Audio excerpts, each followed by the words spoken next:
Yes. Good Tuesday, one and all. It is Tuesday morning, right? Is it? It is. Happy LeBron Day. Is that what today is? I think so. I think it's Happy LeBron Day. 36 points away. Yeah. So you go over 32.5 points and you hit your bet and he gets his number. We're good. Do you think he gets it tonight? I think so. Yes. The Thunder give up, 180 points every single game, basically. Right. They don't play defense. Yeah. I think he gets it tonight. I think all of us are going to have to stay up a little bit later, though, because 36 points means you're probably not having that happen until midway through the fourth quarter or even later than that. I think he ends up around 38 points tonight. You think he ends up? Yeah, I think you're probably right. And we talked about the other day the impact, and I saw the interview that LeBron did with Michael Wilbon on ESPN, and it was kind of in good spirits for sure when you a Laker team that we're now a couple days away from the NBA trade deadline that still has got those 2 first-round draft choices in 27 and 29 that they're looking to try and improve their NBA title aspirations this season. What is a wide-open Western Conference, which we've talked about time and time again, and we know that Joe Tsai did not want to trade Kyrie Irving to the Los Angeles Lakers, and now he is a Dallas Maverick, and Kyrie could be making his debut for the Dallas Mavericks tomorrow night as they take on the Los Angeles Clippers in LA, or it could be Friday night in Sacramento when they take on the Kings. We saw the Brooklyn Nets in action last night as they fell to those Los Angeles Clippers, even though Cam Thomas went out there and went for 40 or more points for a second consecutive game. And what is he? I think the second time a guy 21 years of age has been able to accomplish that feat in the history of the association. And he's the second player of that age to do it. You know who the other one was? LeBron James. Yeah, it's pretty impressive. So. The sneaks he was wearing last night was great too. The highlight green or highlight yellow. I love those. I want to give another shout out. So Rashad Phillips, we've had him on the show a couple of times, and you know that I've known Rashad for many years now. It's hashtag Yoda, it's hashtag talk soon on social media when he does things, right? He has been so ahead of the curve on so many players. We can go down the list, and I remember having him on my show at NBC talking about Zion and Ja, and I was in on Zion, and he told me to pump the brakes, that he thought that Ja would end up having the better NBA career. And at least to this point, I would say that Ja Morant probably has had, I guess, the healthier career. I know he's injured right now. But he also, 3 years ago, 2 years ago, whatever it was. Cam Thomas is in year 2 or 3 right now. I think it's his second year. Second year. So it would have been 3 years ago. Maybe when it's his third. I don't know. Time goes by really, really It does. And the pandemic didn't help anything. Like everything gets blended over the last 3 years. Yeah. So I do believe it's his second. Let me look. All right. So then it would have been, if it's his second year, then it would have been 3 years ago that Cam Thomas, that Rashad Phillips was on with Colin Cowherd. He had done some stuff on his own network talking about that Cam Thomas is a bucket and that someone needs to give this kid a chance in the NBA to just be a flat-out scorer. And when he's gotten his chance, we've seen it. Yeah, no doubt. I mean, that's a good call. It is year number 2 for Cam Thomas. All right, so it was 3 years ago he said it. Correct. And listen, he was a very, very good player coming out of LSU, so it's fair. And you've seen him be able to score, had remarkable range when you were looking at him collegiately playing for LSU. And, that has been there now for the Brooklyn Nets. Does that now replace what you're getting with Kyrie Irving? No, it doesn't. And does it necessarily change the arc? No, but it's good to see a young guy. He's only 21 getting the kind of burn that he's getting and being able to take advantage of it. So that's a good call by Rashad Phillips, who basically told you that, he's capable of these kind of nights. And to be in the same class as LeBron James at 21 and doing stuff in the NBA that you're only the second player ever in the history of the association to do it is pretty sweet as well. Yeah, and if I think of the Brooklyn Nets right now and I see what Cam Thomas did over the last 2 games, I'm not under this guise that Cam Thomas is the next coming of greatness and he's going to be a future perennial all-star or anything like that. I don't know. I have no idea if that's the trajectory of his path. But what I will say is if I'm running the Nets, I want to see this kid get more minutes. I mean, if you want to just go to the crosstown team, you want to go to the team that, is getting astronomical numbers out of Jalen Brunson and Julius Randle. We still don't know what RJ Barrett is. We still don't know what Obi Toppin is. It just seems like the Knicks are We were talking about this last night, actually, at Austin and Alex's AAU practices. A couple of the dads and actually the coaches too. We were talking about this. That just we want to see Tibbs let those young kids grow a little bit. Let us know, is Obi a real NBA player or is he not? Like I still don't know. Would you agree on that?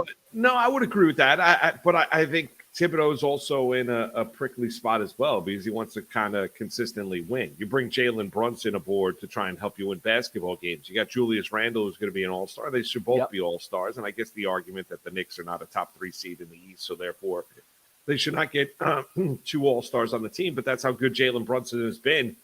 I think it's kind of a slippery slope you're on when you're looking at younger players because it is New York. It's the Garden.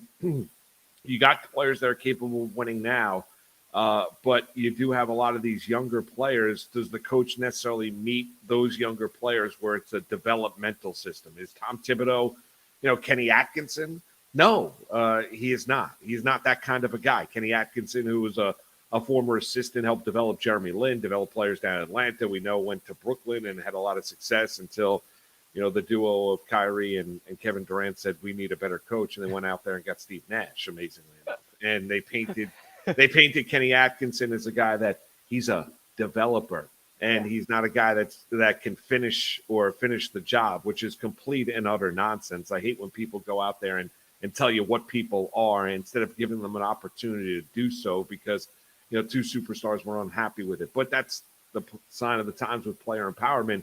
I don't think Tom Thibodeau's greatest strength, Keith, is developing players like those kind of guys. Derrick Rose is one thing. Like you look at players like, we're looking at, Deuce McBride, Quentin Grimes, Obi Toppin, those kind of players. I think you're going to have to earn that playing time. And if you don't earn it on the practice court, it's going to be a hard time for you to get that burn in the regular season. I would just throw this out there, and I love Baby J, but Baby J wrote in there the kids are playing Sims, McBride, Grimes, Obi. Without looking up the stats, Moose, because I did look up the stats, okay? Grimes, yes, he's playing a lot. He's starting a lot. He started 39 of 44 games that he's played in. How many minutes per game do you think Obi Toppin averages? 10. 15.2. Okay. Sims? Oh, well, now with the injury to Mitchell Robinson, Sims it's spiked up, yes. Yes, it's spiked up. So he's averaging 24, 25? Less, 15.3. Okay. McBride? I'd say 12. 13.2. My point to that is this, that, yes. Obi is not good. Yeah, that's fair. If you believe that Obi is not good, then that's fine. If you believe he's not good, and maybe Tibbs believes he's not good too.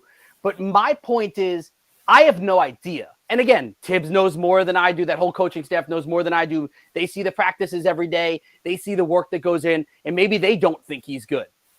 But I have no idea. I haven't seen enough to give an actual answer. I can tell you that Quentin Grimes seems like a bona fide NBA player. I don't know if he should be a starter on a playoff team, which he's starting on this team, but he feels like a bona fide NBA player. And I know that if I could look at some other teams too, where I see some young players, that even if they're only getting 15 to 19 minutes per game, I understand. All right, I've seen this part of their game, and I know that they can do this well, so they can do that. I don't know what Obi does well because I don't see enough of it. Yeah, I think Obi makes a lot of splash plays.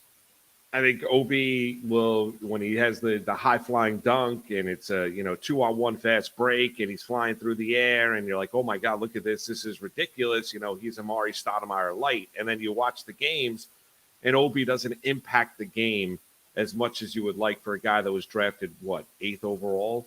Yeah, ahead of Tyrese Halliburton. Right, ahead of Tyrese Halliburton, which, absolutely burns. But So when you look at that aspect of it, I'm not telling you there's a role for Obi Toppin in the NBA. But when you're in the top 10, you're looking for a guy that's going to be more than just a role player for your team. And I think that is what he is right now until he continues to evolve and change. I appreciate the work he got. He's a local guy. He's worked hard. He's trying to develop his outside shot, trying to evolve as being more than just a finisher at the rim. We all know when he was at Dayton, his field goal percentage was like 62 or 63%. It was nuts. It was utterly ridiculous because he was just finishing at the rim every single time, and they were a tremendous passing team as a collegiate basketball team. I think they led the nation in assists that year. So all of those things can be true, and you could still be a little concerned about, Thibodeau and the development. But the Knicks are at a point now where they're relevant. They're not a bad basketball team. They're good. Thibodeau is going to get max effort from this group. He's not going to be concerned about load management and the like, and I know that's going to bother a lot of people, but he doesn't get – the Knicks now are at a point, Keith, where you have to use some of those assets, whether it be the 11 first-round picks in the 7 drafts, whether it be some of the younger players that we're talking about, to go get that guy. And they had that opportunity to go get Donovan Mitchell, and unfortunately Donovan Mitchell is now a member of the Cleveland Cavaliers. I think the guy you mentioned to kick off the conversation is the big key. Where's the development of R.J. Barrett? You paid a lot of money for R.J. Barrett, and I think he earned it. I think R.J. is extremely motivated that, everyone looks at it that he's not Ja Morant and he's not Zion Williamson with New Orleans. So can R.J. Barrett, continue to develop into a player? He's averaging 20 points per game this year. But I think we all focus on what Barrett isn't instead of what he is. But can he take his game to yet another level when you look at R.J. Barrett? And that question still remains unanswered. Yeah, I would like to know a little bit more about R.J. Barrett, too. I mean, listen, the problem, and we said it yesterday, and we'll continue to say, the problem with R.J. Barrett right now is that he is a solid ball player. But your solid ball player was the hang-up in a potential Donovan Mitchell deal. And we're now, 2 days away from the NBA trade deadline. And you mentioned the New York Knicks. Like, are they going to be someone that could be active at the trade deadline? I'm not saying I want to trade RJ Barrett, but I'm saying I would. I'm not saying I want to trade Obi Toppin. I'm saying I would. At this point, Brunson and Randall, and to be fair, I don't know if Randall's untouchable, but Brunson and Randall are the two guys you don't trade, right? Like those are Brunson clearly. I mean, is he the best point guard that you and I have had as Knicks fans? I mean, I guess Mark Jackson. Mark Jackson was really good. Yeah, but he's unbelievable. Right? Yeah. I mean, and I don't know if it'll stay like this. More talented, but he was crazy. Marbury just didn't work so well here. Yeah. He lost his mind. I don't know. The Vaseline stuff. Marbury was just all over the place. It was about everything else other than basketball, but Steph was really talented. Yeah, Brunson is a no-nonsense. We're going to line up. You might not think I'm athletically good enough. I'm going to beat you. I'm a leader. I'm smart. I'm a winner. I won at Villanova. I'm going to win in the NBA. I wanted the challenge of coming to Madison Square Garden, the Knicks. I'll take the shot. I'll hit the mid-range shot. I'll hit the three. Like, I could finish at the rim amongst the trees. Yeah. I could finish with either hand. Like, there's so much to like about Jalen Brunson, the player. All right, so, yes, to answer your question, he's the best point guard since Jackson. Yeah. So I'm not dealing him. I'm not dealing Randall. And again, I know we're getting in the weeds a little bit. We're talking NBA right now. We're diving into the Knicks, who spun off from the Nets. But if the Knicks believe that they can make a run in the East, and I don't think they can, then I would be active at the trade deadline. I mean, there are names out there that are going to be hard to trade for, but the DeMar DeRozans, the Bradley Beals, the Zach LaVines, the DeAndre Aytons, I don't really want Russell Westbrook. We talked about it. Fred VanVleet is going to be available. Probably Spicy P could be available. Yeah, there's players out there. Yeah, I mean, the guys that I think you'd be interested in the guy you would be interested in would be Beal from Washington. I mean, the contract is huge. No, I get it. That definitely hurts a little bit. No, I get that. I understand it. But he's a guy that would definitely help on a team that's, you add a guy that's a 3-and-D guy, a guy that can shoot from the outside. He's not Ray Allen defensively, but you throw him in you have Beal, Brunson, and Julius Randle as your top three for the Knicks. Yeah, I mean, you could think about being a top 4 seed in the Eastern Conference. I mean, you really can.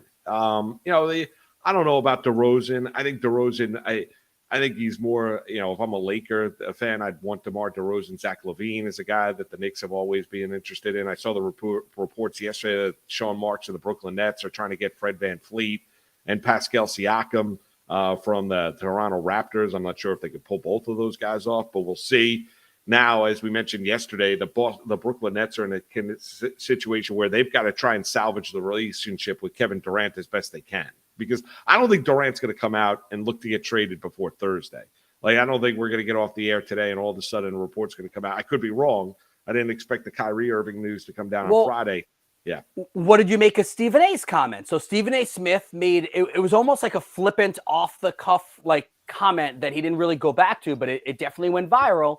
He said he is hearing Durant might be on the move, and then he just goes, "Watch the Celtics, watch Jaylen Brown." Yeah, and well, Is that worth it for the Celtics to give up a 25-year-old, burgeoning all-star who can play both sides of the court for a 34-year-old top 5 player in the world, but who routinely is getting hurt? I went back and forth on that one. Well, because you're going to look at Durant, and it's not surprising that the Celtics, because when Durant requested the trade in the summer, the Celtics were one of the teams that were interested in Kevin Durant, and Jaylen Brown was one of the names that was being bandied about.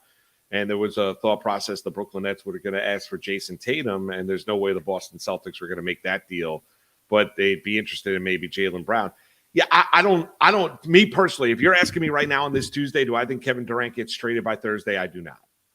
I agree. I do not think he gets traded. I think by Friday, Kevin Durant is still a Brooklyn Net. Like, I don't think he gets moved. Could he get moved in the summer? No doubt. Yeah. I think Sean Marks and Joe Tsai right now are in this situation. How can we salvage this? We're in a scenario here where I wouldn't be all that surprised. We chatted yesterday, and Spencer Dinwiddie and Kevin Durant don't exactly get along. They're not best of friends. So would it be all that surprising that now Spencer Dinwiddie is part of a trade going someplace else? That would not be all that surprising whatsoever, or someplace else. I think Sean Marks and the Brooklyn Nets will do something by Thursday to try and satisfy, appease, make this team better, and have it all built around Kevin Durant. Maybe Ben Simmons is part of that. Ben Simmons is a waste of space right now when you look at an NBA player. He just is. I mean, for a number of different reasons, he's dealing with a lot. I get all that. He's no longer the player we thought that he was going to be with the Philadelphia 76ers. I think now it's a matter of trying to see what can we do to improve our chances and give us a shot in the postseason if KD is healthy.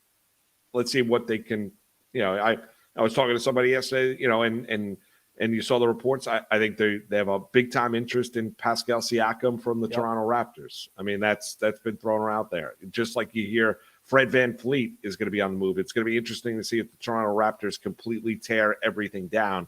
But I think that's what the Brooklyn Nets are in right now. I would not be I'd be surprised if KD gets traded. Yeah, I just pulled up a list of names that are being thrown around. So I told you a few, including DeRozan and, Beal, I don't think he gets moved. Levine, maybe. Ayton, I don't actually think he gets moved. Westbrook, I think, is going to be stuck in LA. VanVleet, Siakam, D'Angelo Russell could be on the move.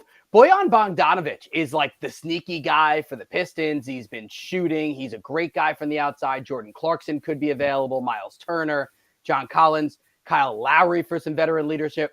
I think there are some names out there. Yeah, I think that we could see some fireworks in, I love trade deadlines. MLB, NFL's now become a thing. NBA, NHL trade deadline. When it's trade deadline day, it's fantastic because you have an opportunity to go out there and improve your team. You know what else is great?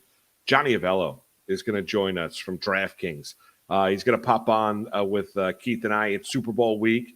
We had opening night. Why did they change it from media night to opening night? I don't know, but I got a question for you. Yeah. Is winning this? Hey, Nick Sirianni, is this a must-win game? Yeah, I know. We're gonna try our best. It's just crazy. We'll get into that. Well, Johnny Avello will join us next. It's Moose and Keith with you on a Tuesday right here, Better Sports Network.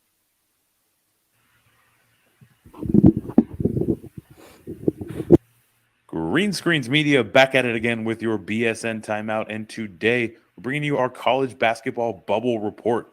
With me, as always, the captain of our ship at Green Screens Media, Mr. Mike Holland. Mike got a fresh Lenardi bracketology breakdown. His last four in are Kentucky, West Virginia, Nevada, and Oklahoma State. His first four out include Texas A&M, Florida, Oklahoma, and Charleston. Looking at those last four in, any of those teams catching your eye? Yeah, I want to talk about the Nevada Wolfpack out of the Strong Mountain West here. Coach Steve Alford's done an amazing job reassembling this roster after losing Grant Sherfield, Desmond Cambridge, and Warren Washington. This team is top 50 in offensive and defensive efficiency. It's really been the progression of senior guard Keenan Blackshear. He's been one of the most improved players in the country.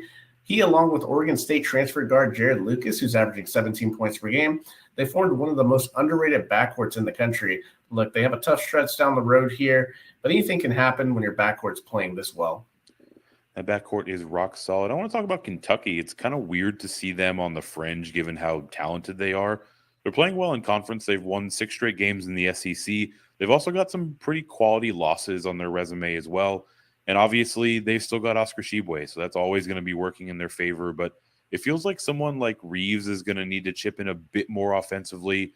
Playing in the SEC, it's going to be a tough stretch of games to close out the year. But ultimately, if they can rattle off a few more wins, I think they can solidify their spot. Yeah, I think Coach Cal knows what he's doing. I expect to see Kentucky in the tournament. Let's slide on over to the first 4 out. Texas A&M, also in the SEC. Coach Buzz Williams done a great job this year after slim preseason expectations. They have quality wins over Auburn, Missouri, Florida. Look, they've done it behind their guards here on offense, Wade Taylor and Tyrese Radford. But the emergence of big man Henry Coleman has been a big storyline here. They've been also very good on the defensive end. The road doesn't get any easier down the stretch here in the SEC, but 3 or 4 more quality wins in the final 8 should be enough to get them over the hump. We will stick with the SEC. I'm going to talk about the Florida Gators, 13-10 on the season. It feels a bit more like an at-large kind of team. They're playing really strong defense. They're coming in ranked 10th in the nation in that regard. Still have Colin Castleton. He is the engine for this team on both ends of the floor, but I'm not sure if he by himself is going to be enough. So we're looking at players like Richard or Lofton or Jones. Maybe one of these guys is going to need to step up. The good news for the Gators, they do have a chance to build their resume if they can heat up to close out SEC play. That will do it for your BSN timeout. Make sure you stay locked here on the Better Sports Network and check out Green Screens Media on Twitter, TikTok, and YouTube so you don't miss a minute of our college basketball coverage.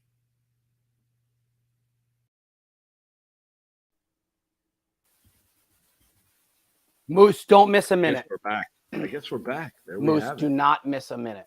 No, do not miss a minute at all. Baby J just wrote in the chat as we went to break that Nick Sirianni is the most punchable face in the NFL. Listen, I don't. I think people. I don't see it. Well, yeah, I think people are bothered, and you saw the Giants bothered by the fact of how he was acting and his antics, and I'm growing a little tired of Kayvon Thibodeau on social media. Everybody he's bothering me a little bit. Well, everybody that criticizes Kayvon Thibodeau, he basically tells you, I don't know who you are, whether it be Jeff Saturday or whether it be Joe Staley. Yeah. Julian Love last week going on Good Morning Football on the NFL Network and saying Sirianni's in for a free ride. Just look how talented that team is. Well, I mean, I think it's a little unfair if you're a Giant or you're a member or you are a fan of the Giants. You went in there on that Saturday night and you got embarrassed. Doesn't it feel like sour grapes, right? Like it just feels like you guys beat me up, so now I'm just going to try to find a way to beat you down. So, but I don't understand. So we all talk about the cultural change of Brian Daboll and the Giants, who's out, and when the Giants are beating the Jacksonville Jaguars, he's smoking a cigar and high-fiving fans after the game, which doesn't bother me. Like, I think that's great, right? I mean, I think Brian Daboll did an amazing job. And I think he's going to be the NFL Coach of the Year.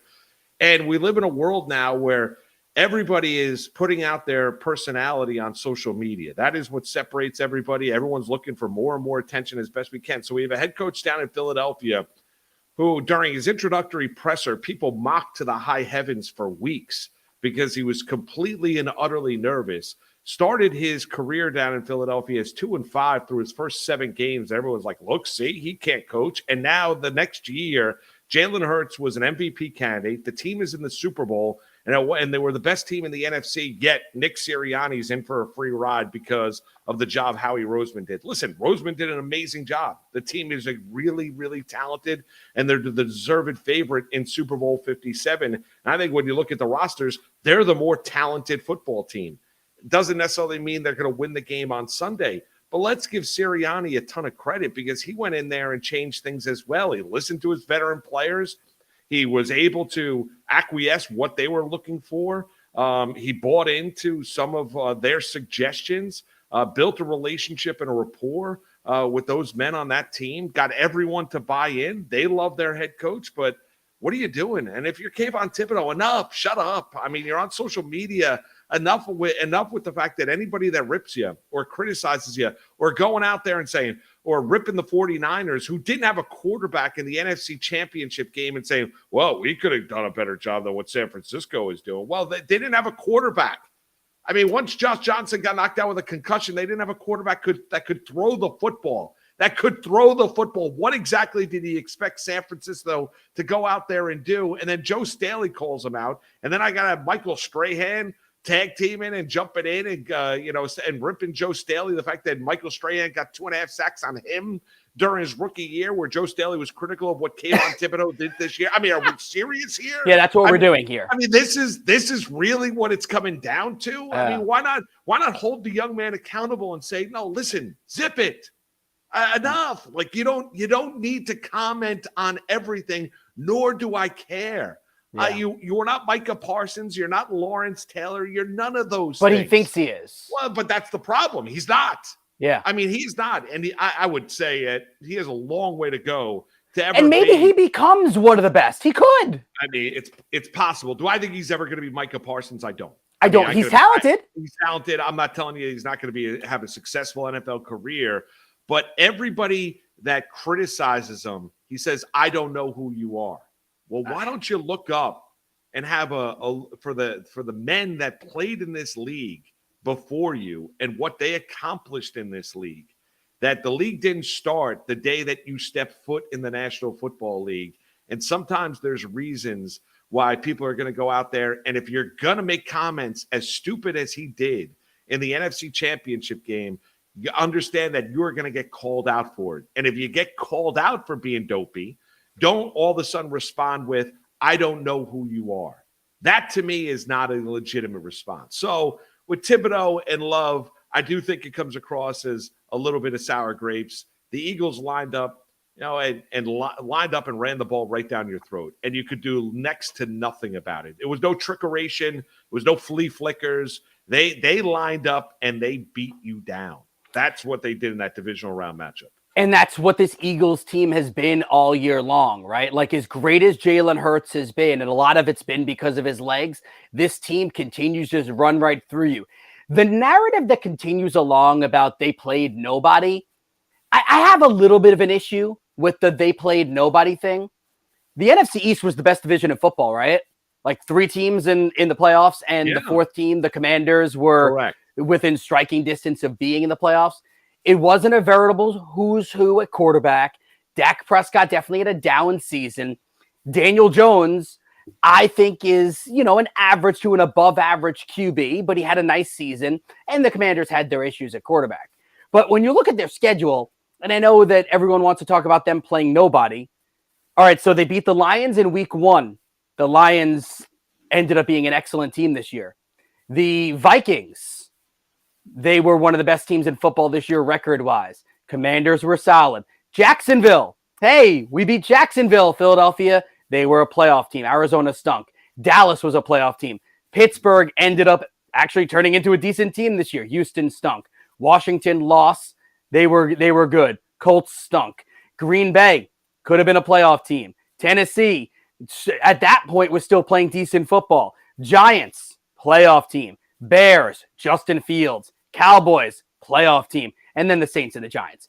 Like, it's not as bad of a schedule as everyone wants to say. The Eagles made those teams look bad because you can't get anything off against them. Their defensive line is ridiculous with over 70 sacks this season. They've got some of the best guys in the secondary, and on offense, they do just the right amount of stuff.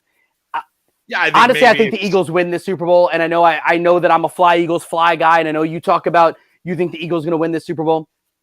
The Chiefs, you could look at them and see all the flaws in their team also. Well, yeah, I think first off, they were the number 1 seed in the NFC. So their path should be easy because of what they did during the course of the regular season. You want to say, okay, well, you can't change. Here's what bothers me. You can't change the discourse and the conversation to fit the narrative that suits your needs.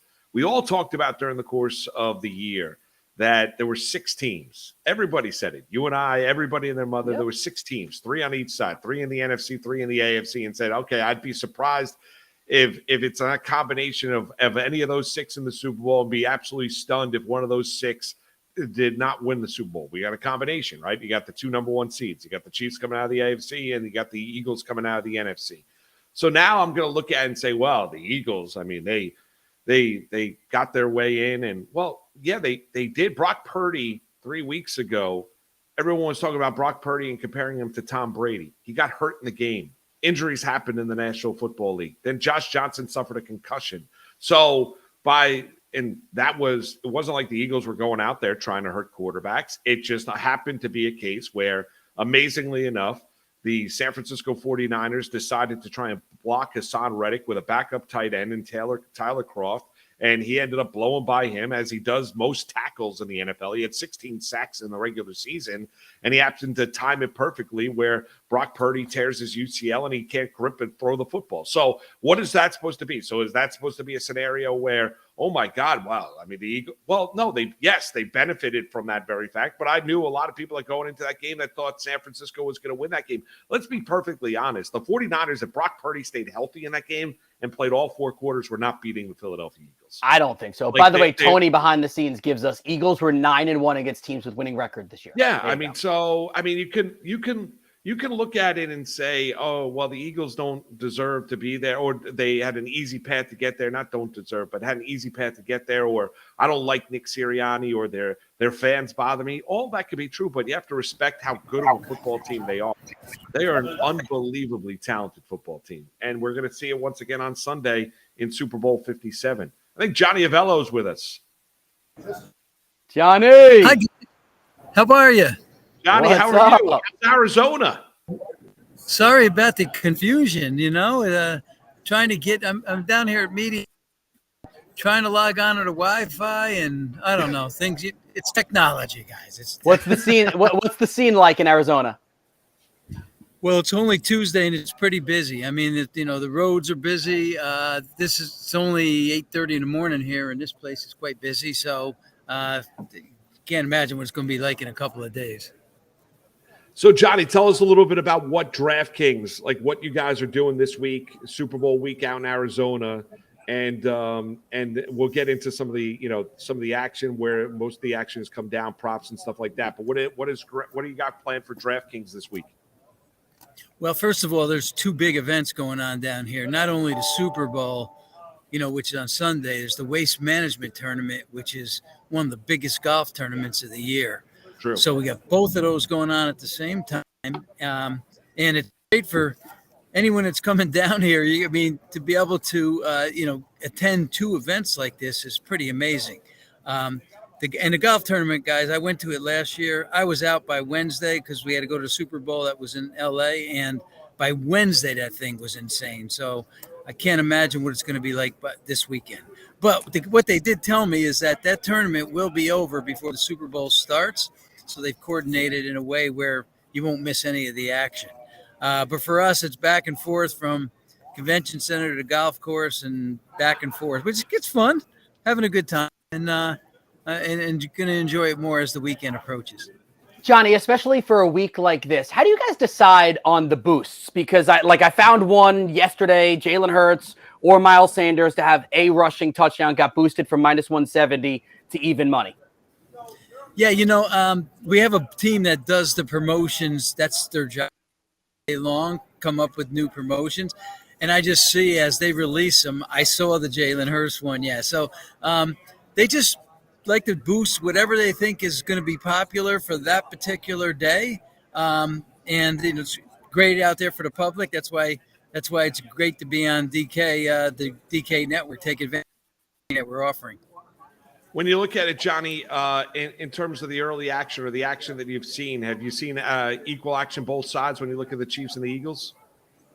Well, remember, we opened this game up a couple of weeks, 10 days ago, 9 days ago. And when we first opened it up, made the Chiefs a 1-point favorite, it was all Eagle money. Now, it had to do with not only did the bettors like that side, but there were a lot of injuries. Kansas City, a lot of unknowns. Even Mahomes, we saw him in the second half. He's jumping around on it when he went left on one play. So, his status was uncertain. How good he would be for the game itself, because high ankle sprains don't heal overnight.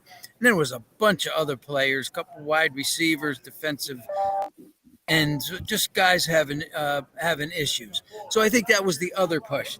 When it got to 2.5 Eagles, then some of the money came back on the Chiefs. But still, it's been an onslaught of Eagle money, though, with 70% of the action going to the Eagles so far. On the money line, we're kind of split. That one's not too bad, in good shape, writing both ways there. And the total over. But for the most part on the spread, it's been Eagle money. Johnny, do you see a liability for yourselves right now? Excuse me? Is there a side or anything that would be a liability for the book right now? No, not on the future book. Our two hazards were the 49ers and the Bengals. And both of those teams were knocked out. So we're actually in good shape with both teams. Kansas City's a little better for us than the Eagles are.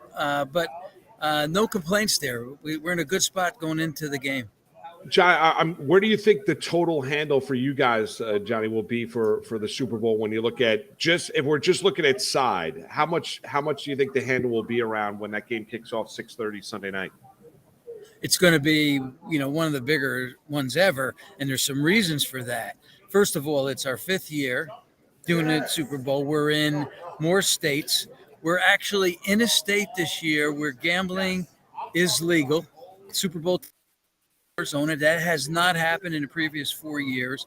And the two teams that are in it, Pennsylvania, first time one of the teams has gambling in that particular state, and the Chiefs in Kansas. So that's another state that's open for wagering. So there's a lot of factors pointing to huge handle here. How popular are prop bets this week? Player props, I mean, for the Super Bowl. Very popular.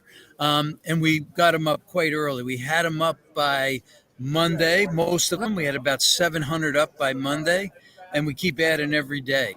But props now, we go back, guys. When I first started doing the props back in the middle 80s, we used to put up, total score for each team, maybe the passing yards for the quarterback. We didn't get crazy on the way we do them now. But it was that refrigerator Perry prop. If you guys remember that, That was the one where we said, would he score a touchdown? We put it up like about 15-1 or so. Media grabbed attention to that, and the props have been really big ever since. Then they continue to grow. So we're gonna probably have 1,000 props with 10,000 different options. That's great, Johnny. How big of a role do you play in developing and putting those props together? Well, very little. We have a team of about 50 guys and a core 10 guys that are constantly working on them. Started working on them long before the matchup was made. We know the props we're going to do. We just have to plug the teams in, and that team's been working really hard this entire week. Now we'll be doing some crossovers, with other sports that are going to happen this weekend. So it's an extensive menu. What are some of the, I'll just word it this way, odder props that are going to be out there? Like, different ones than you would normally see during the regular season. We're doing something this year, guys, that is not abnormal because we've all done it, but it's never been done by a sports book. And that's these DK squares, we call them. Where you get into those pools and you put your money up and they pick squares for you. Well, we actually allow the customer to pick their own square. And so that's something that's been really popular. And since we're the only one doing it, it's even more so popular. We have a prop up called the Octopus. Do you guys know what that is? No, what's the Octopus? That's where the player that scores a touchdown will also score the next 2-point conversion. That's an octopus. And we had that up at 12-1. So, that's always possible. You get a Jalen Hurts. That's a a possible thing that he could do. So it has to be the next 2-point conversion regardless of team or for that team. Yes, exactly. Okay. For that team. So that player has to score the touchdown and then the 2-point conversion directly after that. And the props that are have been popular all year long that are writing the most money right now, besides the Mahomes passing yards and the Hurts passing yards and will they pass for touchdowns, are the first touchdown scorer. Our network just loves to play those because not only can you play the first touchdown scorer, but you can play anytime scorer. So a guy like Kelsey, he's going to be pounded. He's going to be pounded for first and anytime. So and there's just so much out there, guys. On our net, if you go across, there's a tab at the top, and that tab has just so many different options. It's mind-boggling.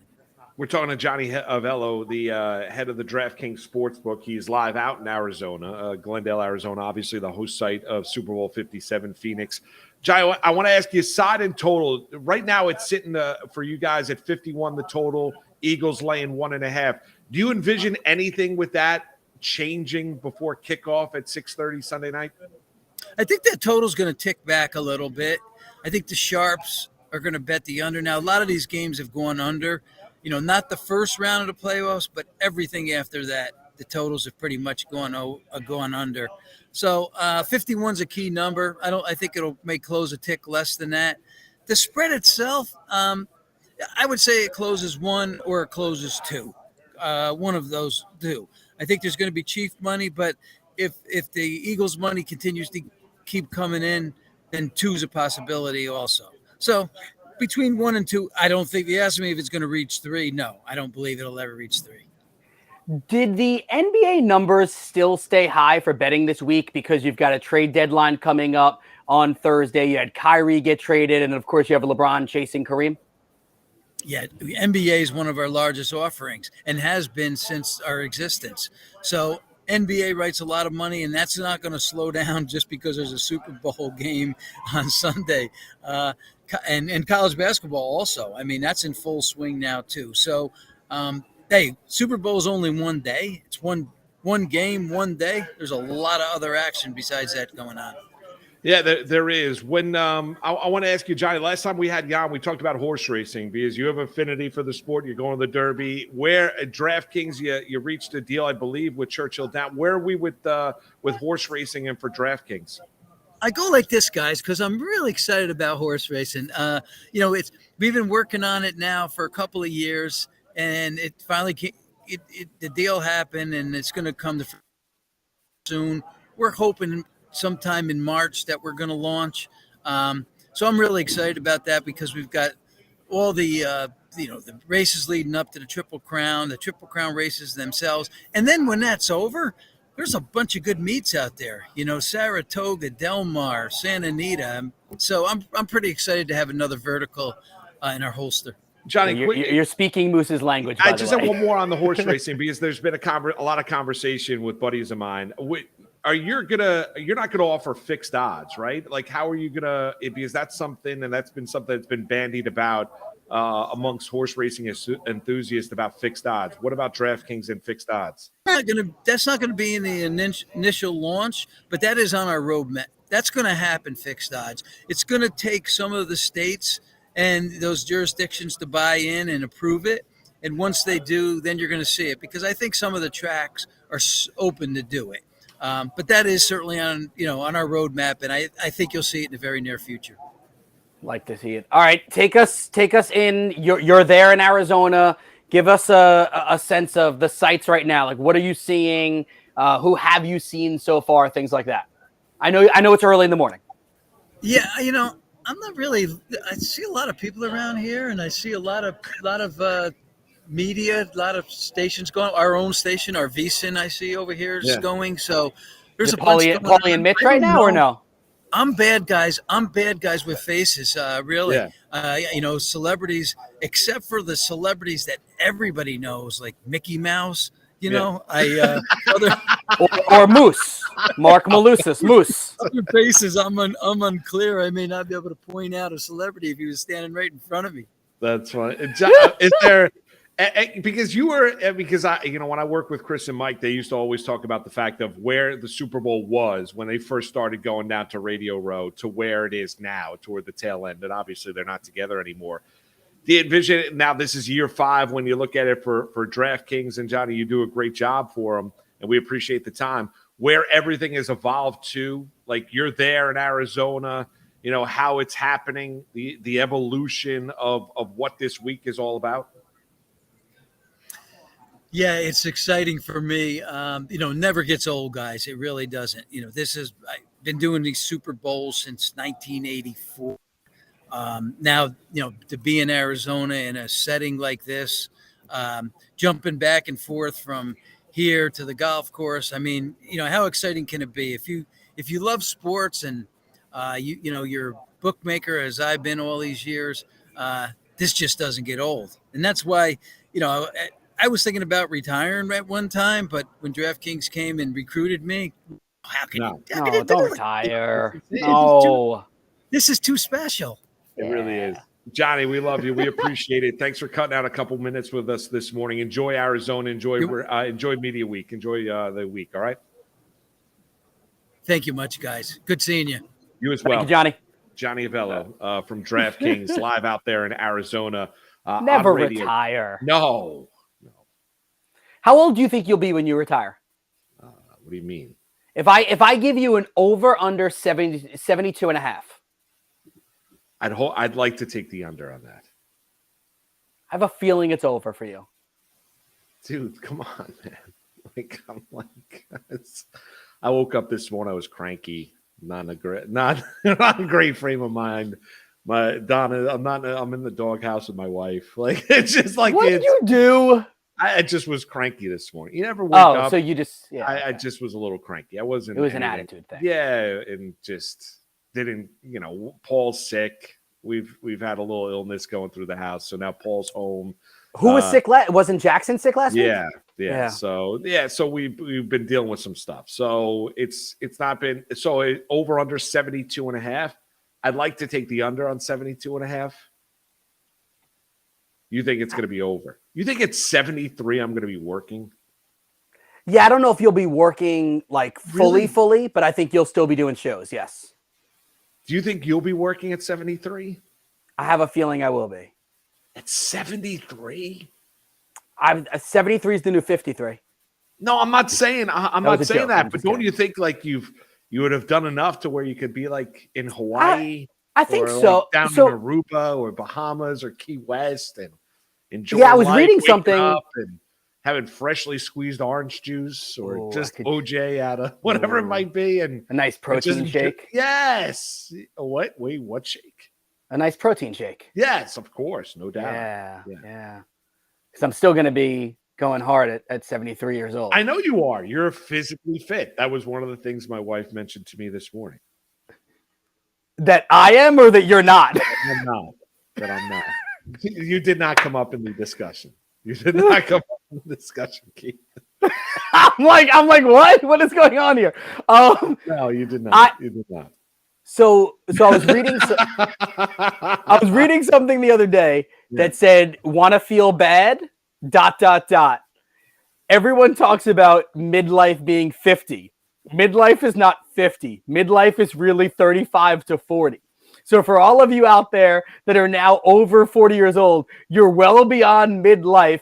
Given that what is the average expectancy, like 74 and a half or whatever now? I don't want to talk about this. Is depressing. No, I know. I'm trying to ruin your morning more. This is terrible. Like I'm gonna be thinking about this driving down to WPIX later on this afternoon. Like you're gonna be like, I'm sitting here at 46, so you're telling me I've got 30 years left. You ever see I've got 30 Kentucky Derbies left. Okay. That's a lot. It's not enough. I mean, it's never going to be enough. It's never enough. Like, I don't want to. That's depressing. What is it, Black Mirror? You ever see Black Mirror? No. Is it about you know what I'm talking about, though? No. Am I saying the name of the show right? I'm blanking right now. Working Grind said scientists think someone born this year could live till 150. Really? Or are they living in a bubble? I could live till 150. Dude, you don't want to be 150. I could do it. No, you don't. Like, do you know what it would be like? Your body would be like at 150 years old. We'd be fine. No, you would not. If I'm making it that long, it's because something's gone correct. I don't know where we're going here, but I don't know. I don't know if Black Mirror is the name of the show. I have no idea. I think it's the right You're guy. asking the wrong person. Someone fact check me, please. Black Mirror. You like? Come on. It was like all the crazy things that happened. Do you think Tony's saying I believe so. Do you think you're working at 80? Do I think I'm working at 80? I honestly hope I'm not. 75.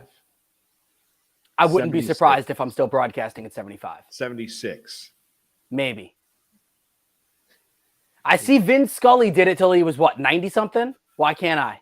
You could. You're right about that. And I'll have my family traveling with me, or if I'm still doing studio shows, I'm doing, you know, like, listen, think about it this way. All right, let's actually do it this way. What's that?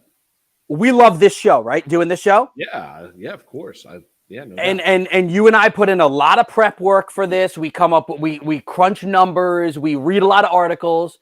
But is it rocket science? No, it's not rocket. Exactly. So why couldn't you do this at 75? No, it's not a matter of the fact that I would be incapable of doing it. Don't you think at some point you'd like to enjoy your life? But I enjoy doing this. No, and this I'm not saying you don't enjoy. You're missing my point. To where I know. You get to see the world, like go and experience, and go to like Greece, go to like the. I'm doing that this summer. I know you are, but go to the southern Italy. I think go into the Blue Lagoon. Ooh. Go to Hawaii. Go to Costa Rica. Like all those things. I love what I do. This is not rocket science. This is not work and grind is right. I can do the show from anywhere now. Yes, that's true. You're right about that. You grab these little cameras and a laptop. You'll be working at 75. I think I'm gonna be. You're right. Well, it's funny. My parents are watching right now, and my mother just texted me. We both turned to each other and said, Keith will say he won't retire early. And then I said it. Sweet Lou said from a nursing home also. Thank you, Lou. Yeah, I'm in. That's I better not. No, my kids aren't going to put me. I'm going to be living with my kids. What about Black Mirror, by the way? What is that? Oh, there was a few episodes, and there was one that was talking about like if you could know when you're going to die, would you want to? No, I would not. And there was one. Maybe I would. There was also a really weird one where they put the chip in the kid when they're born, and you can see everything they're doing and know everything. But it got really weird when the kid was suddenly 17, 18 years old. Yeah. I don't need to know that. But yeah, the day that I would like to know that. You would want to know the day you're going to die, huh? I feel like it would give me too much anxiety. But then I wouldn't want that. Can't you change the date because you can? I don't think so. Figure out what's going to happen unless you die in like a fiery car crash or a plane crash. Yeah, I don't know. Then you wouldn't get on the plane. I mean, I think Father Time. And then do you think death comes for you? I mean, in the scenario of this, yes. I say this routinely. I know Father Time is undefeated. I'm just trying to contain him. I understand. You're ahead of the game, Keith. I'm trying. I'm behind. I'm trying my best. I'm behind the curve. You're not behind the curve. You're right there. You're on the curve. Father Time's catching up. You should watch Black Mirror. I should. I probably will not be able to sleep. Anyway. Yeah. Brian Geltzeiler is going to join us next hour. You think Brian Geltzeiler wants to know when his death day is? Not. No, probably not. You're probably right. Should we lead with that question with Geltz? What would he do if the first thing? All right, can we play this out? Because you know Geltz better than I. I mean, I know Geltz a little bit, but you know Geltz a little bit longer. I think you would roll with it. I think you would. Right? Like if you just go, Brian Geltzeiler, SiriusXM, NBA radio, NBA TV, Geltz, love having you on the show. If you could know the day you were going to die, would you want to know it? Yeah, we should just lead that way. Yeah, we should ask him. I dare you to lead that way. I'll lead that way. Okay. He'll roll with it. All right, I dare you. He'll Done. roll with it. So you would be no. I would be yay. I don't want to know. I don't know. No. Say if it was next week. Why do I want to know that? Because then the next 6 days of my life, all I'm doing is sitting there like wallowing, knowing that this is the last time I'm seeing my nieces. This is the last time I'm seeing my mom or my dad. Like I don't want to know that. No. Fair. That's fair. Now the one thing I'll say is, remember that Michael Keaton movie where he got diagnosed with cancer and he knew he was going to die? My Life videos. Yeah. Yes. That very. Has that ever gone through your mind? That you should do that for the boys? Yes, it has. Can I peel back the curtain for one thing? You've done it. I didn't do videos. So when I tore my pec, you wrote letters. I wrote a long thing on my I knew I was having surgery the following week, right? The day before, I wrote a long thing and gave like advice to both of the boys and wrote something really nice to Jody. I've never let any of them read it. Wow. But Jody knows that it's in my Google Docs. So if I ever sadly, pass away too early, that's there for them. And it actually just dawned on me, I probably should add more things now because it's been 3 years. This got weird, huh? It did. That's that's nice. That's very touching. It's great. It's awesome. You're a good human being. You're a good man. You really are. That's great. I love that. We'll come back. We'll get back and we'll talk a little sport. I might start crying here. I gotta be honest with you. It's Moose and Keith with you. We're taking you right up until high noon. We're rolling along on the Better Sports Network. Gotta get a Kleenex. Will you? Better Sports Network is sponsored by Lucra. Now being joined by Dylan Robbins, the CEO of Lucra. Lucra is a unique new platform, but it really has a basis and a very simple idea is that we think that people want to bet with their friends, right? Our product is built off the fact that the casual fan is at the bar or at their buddy's house and they're putting $5 on the game and they're doing it on Venmo. And I think that there's a huge opportunity to open the market up to all these casual fans. A lot of people who feel boxed out by the traditional sports books because they're too complicated or there's complex jargon. They don't understand the lines or the spreads. And so Lucra's goal is to just make it simple. And our favorite way of doing that is we just connect you directly with your friends. So it's a social platform. It's peer-to-peer. We're not the house. We don't take any risk on these wagers. We just are a marketplace to kind of connect you with your friends directly to engage. So it started as just a business for sports. We've expanded outside of sports now. We offer 150 recreational games from cornhole to beer pong to darts to Wordle to Peloton, you name it. You can challenge your friends now on Lucra. And you've got all the gaming and tracking and stats and leaderboards to go with it to make it fun. So it's a bit about what we do, and excited to chat with you guys about it today. What's the future growth of Lucra? Good question. I think for us, it's really the expansion outside of sports. I think that we've proven that sports is a great model. We've got a ton of great customers who love our sports product, but we're really paving the way or really innovating on this recreational game side of our business as we think about all these unique categories and areas where people are competing. Spike ball, pickleball, all these things that are blowing up across the globe right now. Lucra is the first real way where people can bet with their friends on these games. And so we're getting a lot of new customers from that, a lot of brand awareness from that. I think we're just trying to iterate that product, make it more fun, make it easier. But we're going to keep our ethos the same, casual, social, and fun. That's what Lucra's about. Our average contest is $10. This is not about bankrupting your friends. It's not about winning big and paying your rent.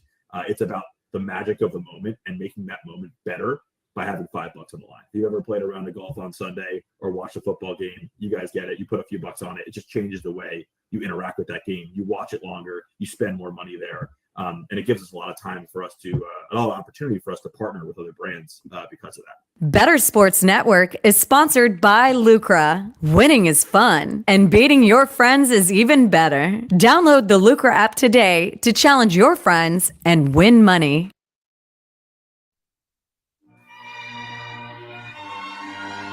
It's Moose and Keith with Marc Malusis and Keith Irizarry. Press pause. You have a head start if you are amongst the very young at heart. That's it. It's always about being young at heart. Do you ever lie about your age? Nah. No? I don't. No. There have been a few times that I've said it incorrectly, like 1 year off, like forgetting that I had a birthday already. No, I don't lie about my age. No, I don't either, but I've had that where I all of a sudden you say I'm 41. Wait, actually I'm 42, or I'm 36. Oh no, I'm actually 37. Yeah. And then sometimes I'm thinking about like last night I got home and I'm laying down and I'm like, wow, I'm gonna be 47 this year. When's your birthday? May 17th. We're both in the spring. I'm April 6th. There you go. Very nice. You have to have a big soiree. I was born on Easter Sunday. Beautiful. Look I at was my that. sister's Easter present. She wanted a like a baby brother or a baby sister, right? And then my parents always joke that a couple of weeks later, she wished she could have just had a doll.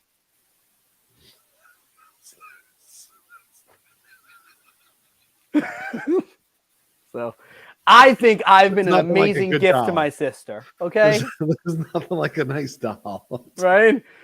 Wait, he doesn't stop crying. A doll doesn't make noise. Can I have a doll instead? Can we give him back? That's amazing. That's amazing. Yeah. I Actually, it gotta was a give- perfect child. I got to give Keith a huge. huge assist because we're looking to get a basketball hoop for the Malusis compound. We don't really have a compound, the house. I know it's a compound. It's It's massive. No, it's not. It's really, my wife tells me all the time. Stupid.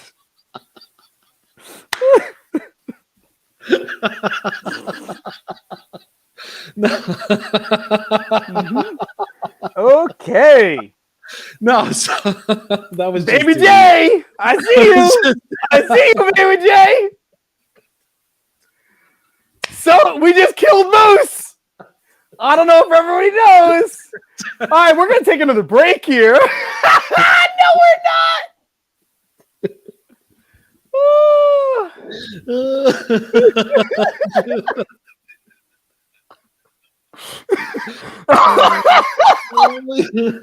He's crying.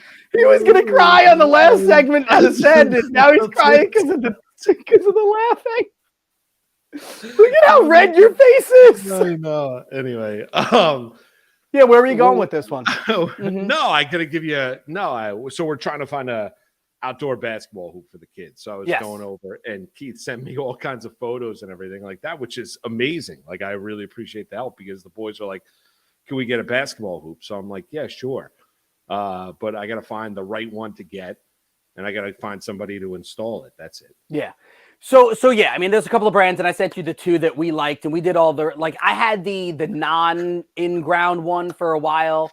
Yeah, my friends had that. Like, I didn't have one growing up. My dad They had an fall incline. like no. Yeah, You my gotta dad get had in an inclined driveway, so there was no way we could do it. So, but I had buddies of mine that had those. But the problem with those is that, like, if you hit it the wrong, like, I've had guys where it tips over. Yeah, and no, stuff you don't like want that. And then it's like rocking back Yep. and forth when you're trying to shoot the basket and stuff like that. You got to need the in-ground one. Yeah, and I would definitely say that the in-ground one, it's important to it's not something that you skimp on because you're gonna have it there forever. Hopefully, hopefully there's never a storm that knocks it down or anything like that. You got to get it put in correctly. You got to put do all the concrete, put those the I can't remember what the things, the metal and so. What'd you say? Like the tension rods? Yeah, like the rods that go down in the ground, Yeah. they have to be done correctly. You have to let it set for the certain amount of days, have the right person do it for you. Yeah, all that stuff. And I showed you in the picture too. We got this like a netting system now too that goes underneath it so that if the kids throw up an air ball, it doesn't end up in your landscaping. Yeah, well, that's what I got to get to. So it's going to be, I'm excited though, because it'll be fun. I always loved going out and shooting baskets with my dad growing up and everything. Like, we'd go down to like the local middle school, take the walk or drive the car and then go shoot baskets and stuff like that. Like, I always remember that. So yeah, besides having a catch, like, is there anything easier than just taking a basketball and shooting it? No. And having, it's great. It's great. So and you have 3 boys too. So like, if you do it in a spot where you feel comfortable that they can go out by themselves. Yeah. Then we have a spot. Well, the previous owner, I think, had a basketball hoop. Unfortunately, before they sold the house, I guess it was older. They cut it. So you could see where the concrete was poured and stuff like that. So I need someone to break that up and then put the new one in. Oh, so now are you doing all right? So now let's go further with this. Are you going like fully upscale and getting someone to come in and put like that trekking floor down? No. We're just gonna have the normal driveway. Okay. Our driveway needs to be redone anyway. It's just too expensive. But yeah. But no, we're not gonna do all of that. We're just gonna be. There's a spot in our driveway where there was a basketball hoop that we're just gonna put it there. And then just have them knock out the old concrete and stuff. Will Donna allow the boys to put like a free throw line, 3-point line, and stuff like that? Yeah, I think they would. Yeah. Okay. Yeah, she would. Yeah. I don't think she would be. No, that wasn't allowed for us. She wouldn't be allowed because ours is on the. Like, Donna's totally like a boy's a mom. boy mom. Yeah, like she's amazing. She's great with the hockey. She organizes everything. Like our lives are in order because of my wife. Yeah, you're Like, also in that's the it. doghouse, so you better keep. I am, and she can hear what I'm saying right now. Yeah, Because she's right over there. Jody nixed the putting any kind of free throw line, 3-point line, just because we literally did a brand new driveway, like pavers, and like really it's nice. Like we made it pretty, right? So she's like, listen, you can put the basketball hoop and you guys can play all you want, but I really would rather you not start drawing lines on this brand new driveway. And I said that's okay. No, that's okay. But you don't really need it. It's a matter of just having fun. You can pick out a spot where you take the ball out and go from there. It's just great. Like I'm really excited for that and trying to get that up and running by the spring. And so they can enjoy it in the summer. Like I think they'll have a really good time. I want to get one of the ones that you could raise high, low. So, they're not trying to shoot at a 10-foot rim that they can't make right now and then raise it up. So that's the goal. Yeah, and Jackson, if you lower it all the way down, he'll just be able to dunk on everybody. Yeah, which will be fun. They'll have a blast with it. Yeah. They'll have a good time with it. So that's up next in the Malusis household. But it's Super Bowl 57 week. Brian Geltzeiler is going to join Keith and I coming your way bottom of the hour. Spent a little bit of time talking about Nick Sirianni and the Philadelphia Eagles, and Keith and I will have some props and leans on the side and total as this week goes along. We're only sitting here on Tuesday as you're seeing all the coverage coming live from Phoenix, Arizona over the course of the week. I want to throw something out at you because Johnny Avello had mentioned it, like, popular player props. So I think I said it on Friday that one of my favorite plays was a Travis Kelce anytime touchdown, but I decided to look really fast. So when Johnny was talking to us 25 minutes ago, he said that they had the first touchdown. So I quickly looked, and on DraftKings had the best number at 7-1 that I could find. BetMGM was 650, FanDuel was plus 650. During our last break, I refreshed it, and it's now down to plus 650. So I say that to say this: if there is a player prop that you love, the odds are more than likely not going to get better in your favor. Now, it's going to get worse. Yeah, game lines sometimes change for you. So, totals for the game can change for you that you like a first half prop, things like that. But if you're talking about player props, if you like something and you're not afraid of a player being injured or anything like that, so like if Travis Kelce first touchdown is something you like, I don't think you're getting better than now the plus 650 that we're seeing on all the apps. Yeah, that's a great advice. Great advice. So, patience you might be, when you're looking at side and total, where patience is a virtue, where you might get your best odds later on in the week or closer and closer to kickoff. That is not necessarily the case as the markets evolve when you're looking at player props for Super Bowl 57. That if you really like something, jump on it now, because it's probably going to get progressively worse, because just as you like it, so does everyone else. Yeah. And the odds might progressively get worse as the week goes along. And again, this thing is making gambling so easy, right? We could just go to this and click a couple of buttons. The fact that it's legal in so many states right now, and Tony behind the scenes, our producer today with Ernie, just sent us over the note.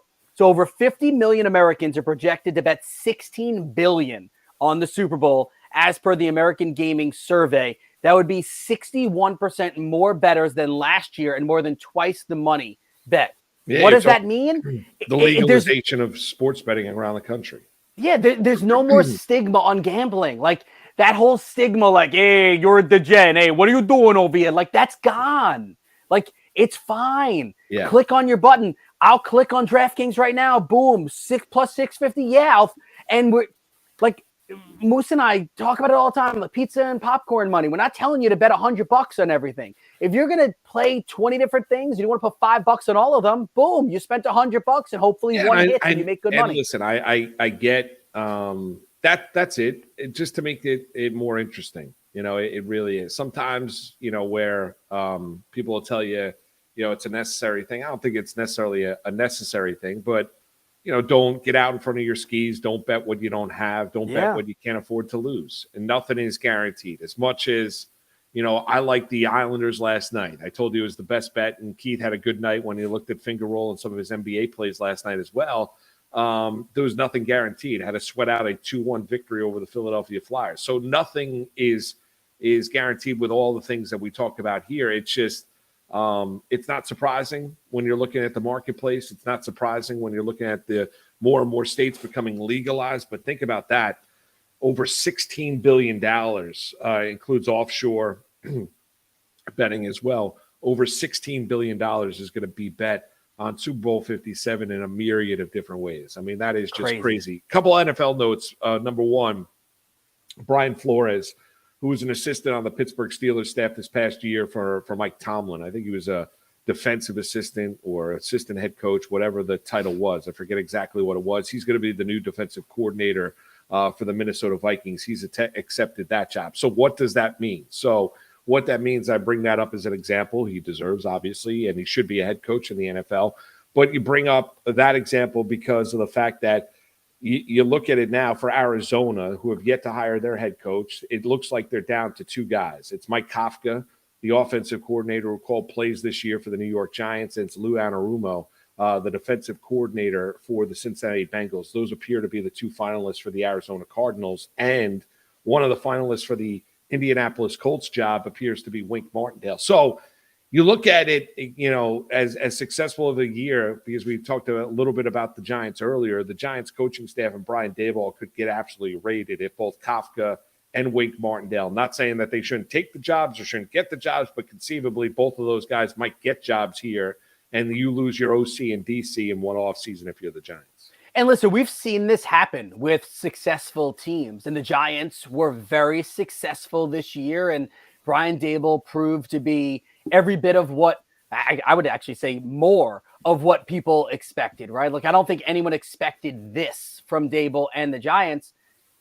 I'd be afraid if I'm a Giants fan right now, and let's say you lose Kafka and Martindale, I'd be leery of how next season starts. And maybe everything will be fine by midseason, but changing over, a guy that's in the ear of Daniel Jones and someone who is so important to this team, to two top assistants, that hurts. Yeah, it does. I mean, it would be a hit. I mean, if you venture to guess, I think they go with the Bengals defensive coordinator. I think Martindale deserves an opportunity to be a head coach in the NFL. He's not the only one. There are a number of guys that do. I would not be surprised. And I think he was a guy that got interviewed by the Giants, who impressed the Giants before they hired Joe Judge. Remained down in Baltimore, then joins the staff with Brian Daboll. And I think his leadership and what he's done, I would not be surprised if Martindale ends up being a head coach. But we'll see exactly where Arizona and Indianapolis go. You saw Sean Payton yesterday get introduced by the Denver Broncos. And, and Nick, interesting things coming out of that is, and listen, Payton was brought in. He's going to be a guy that, helped turn the New Orleans Saints around with the help, obviously, of Drew Brees. A lot's going to be made of, can he get the best out of Russell Wilson and what that offense looks like? But it goes back to what was going on behind the scenes this past year for the Denver Broncos. And I guess Russell Wilson had his own personal coach that was in on meetings and watching practice and doing all these things. And Sean Payton was asked about that very fact and basically said, I'm not too familiar with that. That's foreign to me. That's not going to take place. That's not going to happen here in Denver with me being the head coach. This is not abnormal, by the way, for especially marquee players to have either their own trainer or their own coach. It's a little abnormal that said coach, who is not on the payroll for that team, is in meetings. Yes, Tom Brady had his guy. People have their guys. They do. And they have the people that they trust in the offseason. This is a little weird. This goes back to the whole diva thing for Russell Wilson that is being bandied around often, which is one of the things that a lot of the Seattle Seahawks were saying as he left there, is that he's just not one of the dudes, right? He's not a guy. And while the quarterback is extremely important, and usually the face of the franchise, and if they're not the face of the franchise, it's usually a franchise that's struggling, right? If you're not one of the guys, you kind of have to be one of the guys. And if Russell Wilson's not, that's a hard thing. So Sean Payton's going to almost have to fix that also. Yeah, well, and Keith, the last time I remember any of this happening was when Alex Rodriguez was about to sign with the Mets and Steve Phillips was the general manager of the team. and A-Rod part of the negotiations at the time were, or he was about to be traded for the Mets, whatever. Was that the private jet thing? That was he wanted an office in the building. Yeah. And then wanted his own stand to sell A-Rod paraphernalia and gear and stuff like that, Alex Rodriguez stuff. Basically, and that's where Steve Phillips came out with the notion we're not 24-1, we're a team. And so that to me goes against everything that the National Football League is. We all know how important the quarterback is, but the quarterback and his impact on the game, but you're still part of a team. You can't do it all alone. You saw it this past year with Russell Wilson, how bad he was for the Denver Broncos. You could be an all-time great quarterback and have no offensive line. You're not going to be as productive. So everybody's got to work in unison together. The offense, the defense, the special teams, all three phases have an understanding of what the game plan is going to be.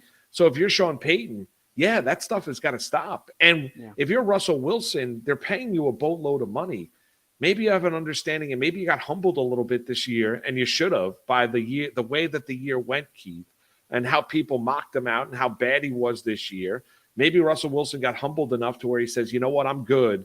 Let's see if we can get this thing back on track, because I don't think Russell Wilson, I would venture a guess, does not, even with all the money that he is making, wants his career on the field to go the way that it did this past season for the rest of the way.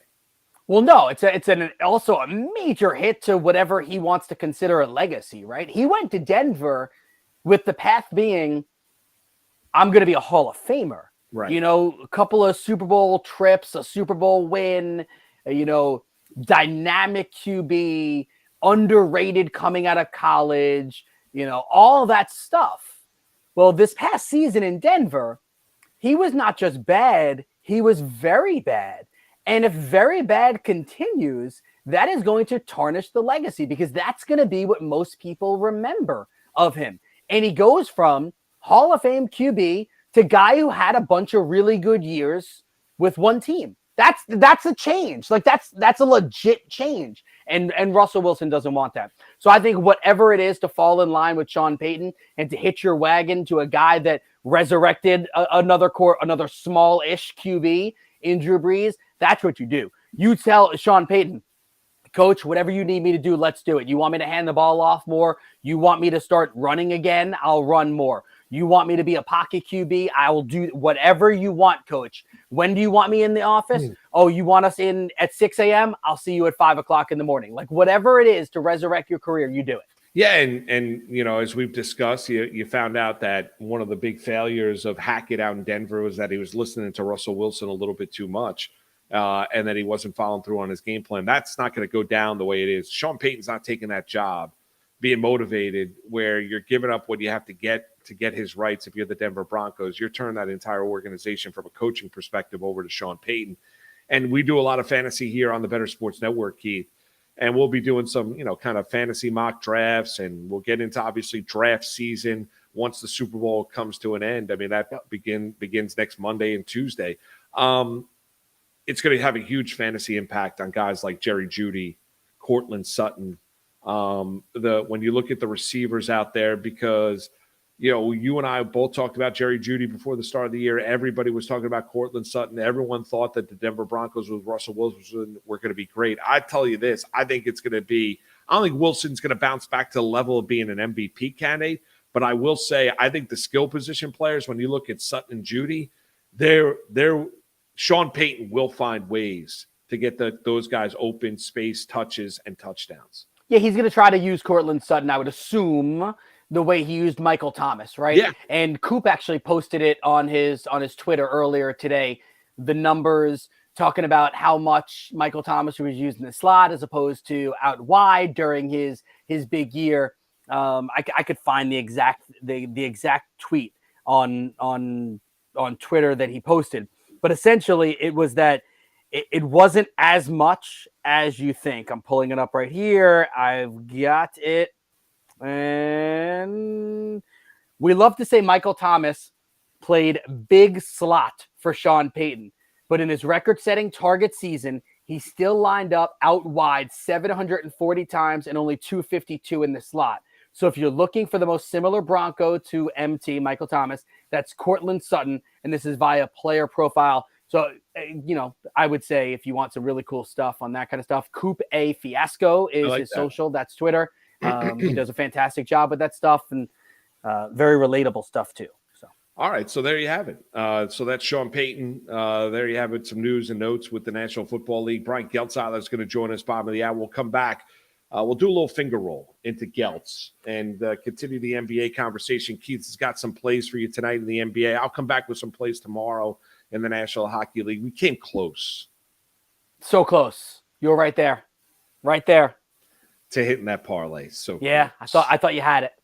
So did I. When it was 3-1 New Jersey over Vancouver, I thought we were going to get it. We had we didn't play it individually. I told the game yesterday to play individually was the Islanders. Loved them, but Rangers went over. We had a really good night in the NHL, but we'll come back with some more NHL plays tomorrow. Keith's got finger roll. Geltzeiler will join us bottom of the hour. We'll talk about LeBron, Kyrie, everything. NBA trade deadline just a couple days away. We'll get into that next. It's Moose and Keith with you right here, Better Sports Network.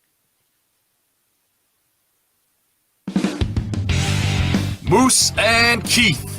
Weekdays at 10 a.m. Eastern. The word genius is there. Bob Glover, it describes him. Bob, so when's the last time that Twitter defeated you? Because I've been defeated by Twitter today. I'll tell you how Twitter defeated me one time. I had the mistaken impression that the year that Troy Polamalu won the Defensive Player of the Year, it looked like it was going to go to Clay Matthews Jr., and I tweeted it. And there was a guy on the media bus. He was like, oh, yeah, he's got it, a guy I trust. I won't tell you who it was, but his initials are Mike Garafalo. So I went with it. Got a DM from Rich Eisen, NFL Network. He goes, you sure about that? I go, oh, man. Oh, I just got this wave because accuracy to me is really important. Yeah. So I'm literally on the media bus. We're just getting back from media day. We are slipping and sliding in Dallas. It's snowing. I get off the bus. I open my laptop. I am hunched over, and I just literally people are passing me. Bob, what's wrong? And it was Polamalu, and Adam Schefter had retweeted me. Trey Wingo had retweeted me. I'm like, I'm dead. So when it's Polamalu, then how do you handle that? What was the subsequent tweet I think afterwards? I said, got some bad Twitter info. I didn't put Garafalo's name on there. I had 10 years later, you can out him. I like that. Yeah. He wouldn't mind that. He knows the stories. Yeah. He actually said to me, hey, Bob, I think you might have jumped the gun on that. I was like, oh, crap. There we go. Campus to Canton on the Better Sports Network. Would Dion bench Shedeur? I don't think he would. How bad would it have to be? Because we've seen horrendous quarterback play from this Colorado team for the last, 5 years? JT Shroud, Brandon Lewis, just terrible quarterback play. They were 131st, which is dead last in pass EPA per play. Obviously, it will be better, but how bad does it have to be for him to bench his own son? I'm not sure he will ever either, especially with the attitude that he came in with. If they don't get Rashada, who do they bench him for this year anyway? I don't know that there's another answer on that roster that you go to. They don't really have a guy behind him, so I don't even know if we would know the answer to that until the next year, assuming that, he doesn't declare for the draft, he returns, they bring somebody else that's competent and behind him. If they're going to do this the Lincoln Riley way, next year would be the class to bring somebody in. Shedeur Sanders is going to be a third-year player, so he's going to play 2023.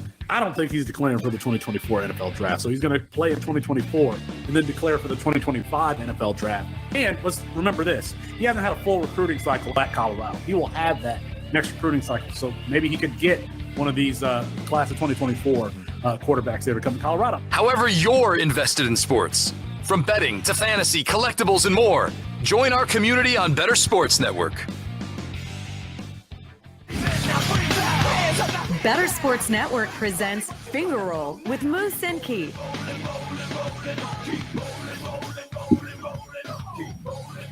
Trade just went down in the NBA. Sean What do you got? Miami Heat trading center Dwayne Dedmon, second-round pick to the San Antonio Spurs. Cool. I don't know what's coming back, so not the sexiest of trades. All right, let's do a little. I'll be seeing Dwayne Dedmon play a couple weeks then. That's right.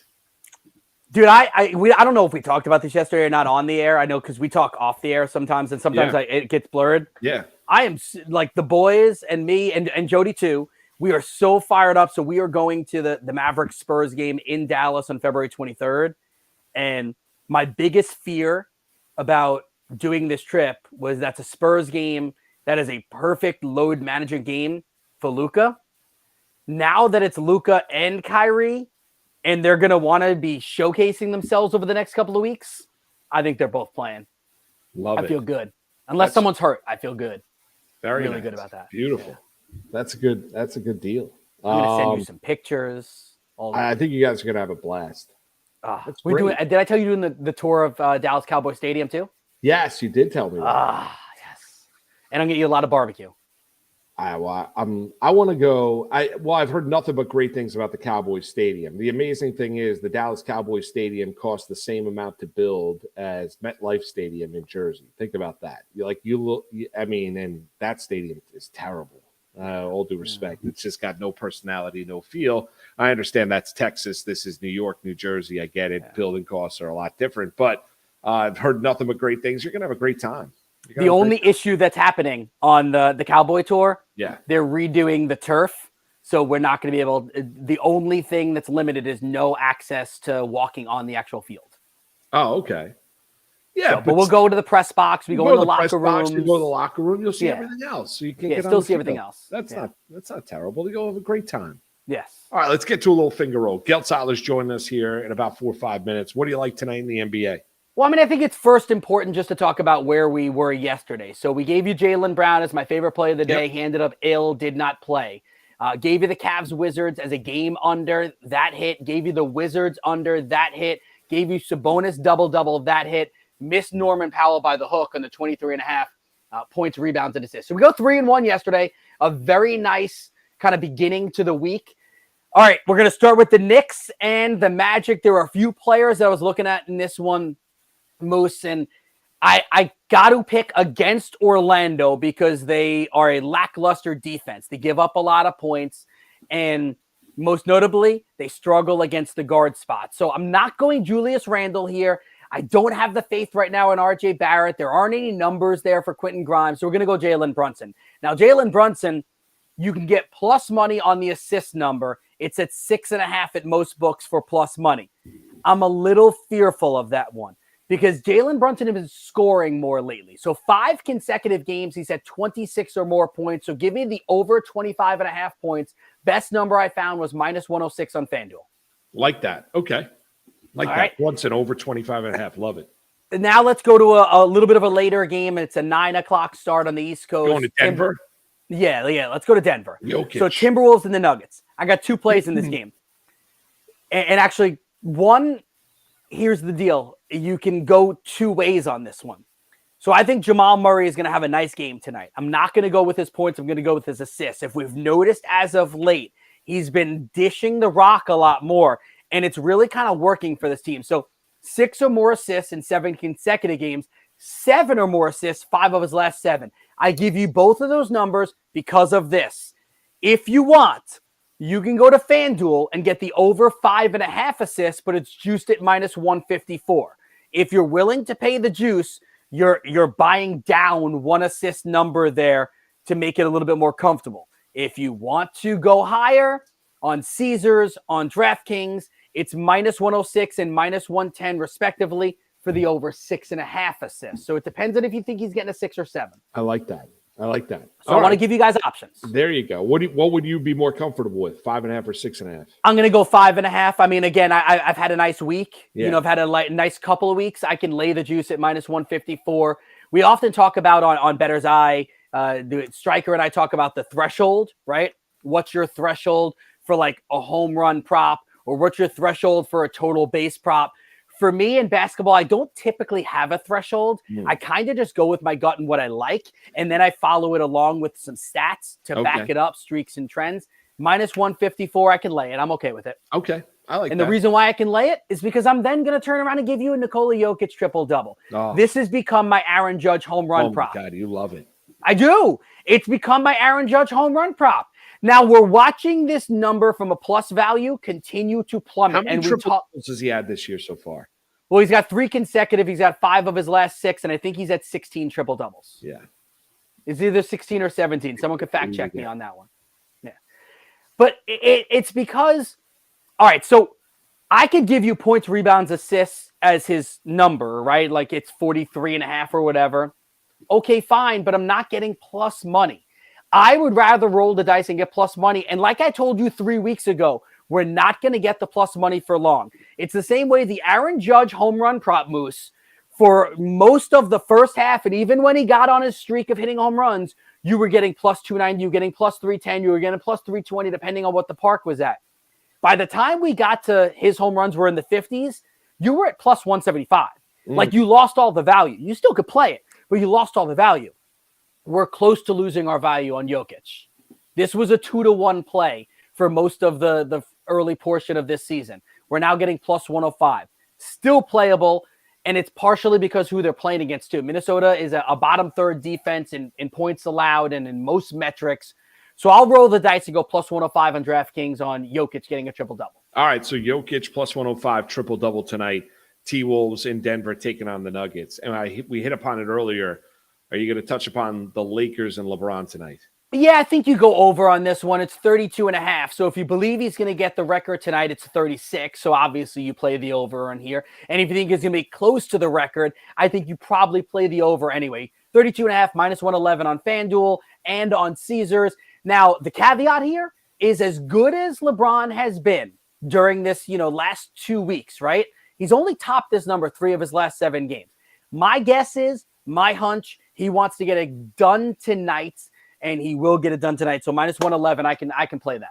Let's continue the NBA conversation. Brian Geltzeiler joins us now. SiriusXM, NBA Radio, NBA TV. Geltz, always good to see you. Thanks for the time. We appreciate it. Let's start here. If you could know the day that you're going to die, would you want to know? Yeah, I think probably, right? As painful as it would be, wouldn't you want to be able to say your goodbyes? That's kind of the way I look at it. I'm with you. We had this conversation earlier in the show, and Keith is like, no, I don't want to know that. It'd weigh on my head. It weigh on me a little bit too much. Say if you told me it's like 2 weeks or 2 years, that all of a sudden, like, it changes my perspective on everything. But yeah, I'd like to have that knowledge. I would agree with you, Mark. I would feel like having that knowledge, I'd be able to, if there was anything I wanted to impart to somebody that was unsaid. And listen, one of the things I was taught in life, my father brought me up for this, is that the people that you love the most and value the most, make sure there is nothing unsaid, because to Keith's point, you never know. So you want to make sure that it's all said, but having that knowledge, at least I can be able to wrap up a couple of loose ends that about during your lifetime, because listen, it's hard to live a happy life thinking about dying all the time. So it's not something I think about all that often. No. So I do think that having that knowledge, knowing that it's going to happen, as painful as it would be, as sad and upsetting as it's going to be, you would be able to tie up maybe some loose ends that you needed to tie up. Wow, you guys get into some deep stuff on here. That's heavy. So I don't even know how we got into it. And then it was in hour 1, and I said, I'm like, Moose, you've known Geltz a while. I dare you. Lead the interview with that. Let's see what he says. And I said, Geltz will roll with it. Knowing Brian the way I do, I go, Geltz will roll with it. Geltz will be like, what are you talking about? I mean, no. Moose knows. You can ask me anything. Moose knows I will. And the other thing he knows is whether I know something about it or I don't, I'm guaranteed to have an opinion. Yeah. Right, wrong, indifferent, uninformed, I don't care. I'll come up so anything, guys. But geez, that's some dark talk for a Tuesday morning. Right. Wow.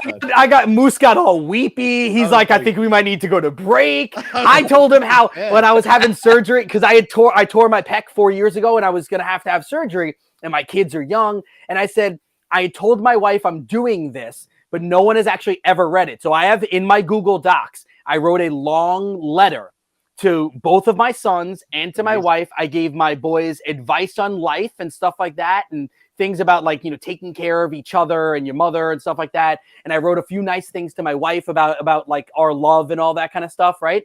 No one's ever read it. And Moose is like, like amazing. He got all misty eyed. I think that's so great. Yeah, I think that's amazing. But I don't want to know when I'm going to die. One of my best friends has one of those. He has it like buried with all the stuff in the will and on the notes written out to his two daughters and his wife. Like he's got all that ready. To me, I figure I better get it out of my mouth at one point or another because besides my will, I don't write anything. Well, I mean, I guess we're in the right field, right? Everything we do gets recorded and taped, so we're good. All comes out of my mouth, Yeah, that's what it is. Yeah, let's talk a little NBA. Yeah, good luck on the pivot here. Yeah, that's it. Kyrie, Right. you know a lot about the Brooklyn Nets and everything that's gone down and the ups and the downs, and it's not a matter of defining whether or not it's a failure. It has been a failure in Brooklyn. Keith and I were talking about this yesterday. I can't. It's a shame because of how talented he is. Like, does Kyrie realize at all of what he's doing to like his career, like what he could have accomplished and what he's not going to accomplish? Because I don't think there's a more talented player up until this point in his career that has accomplished less than Kyrie Irving. Well, all right. Fair, Mark. We have to be fair. There's only one guy, current active player in the NBA, that has hit a game-winning shot in Game 7 in the NBA Finals on the road. That's Kyrie Irving. I want to be fair about that. But I also think that Kyrie has continued to shoot himself in the foot over a gross lack of self-awareness. Kyrie is one of these people that kind of doesn't look back at what he's done and realize that, there's accountability for who you offend. If he's offended you, you're automatically wrong. That's how he looks at things. Where I look at this situation with Kyrie is represented. And, and the thought being, well, it's family. She has his best interest at heart. That's 100% true. There's also a tremendous amount of emotion involved when you're represented by a family member. Sometimes there's making hard conversations to have that a family member is not going to want to have because they love you and they don't want you to hear something that maybe you shouldn't hear. But sometimes you got to hear things that you don't want to hear. And here's the point that I'm getting to. I don't think Kyrie Irving is going to get a better contract offer this summer than the one that he got offended by with the Brooklyn Nets that caused him to ask for it. And I think that's one of the reasons the Nets were like, let's just pull the Band-Aid off and get rid of him. You know what? If he doesn't think this is good enough, let him go see what the heck's out there. And I don't disagree with the Nets here, especially because, to my knowledge, I object to this. And I think that's a very important thing to note is that, Durant is in Brooklyn because of Kyrie Irving. And by all accounts, from what I've understood, and Durant won't go public with this at all because he's just not going to, and I don't blame him. He's had enough of it too.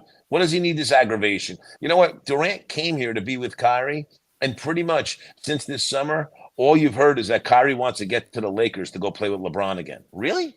Isn't that the guy that you asked for a trade to get away from in Cleveland in the summer of 2017?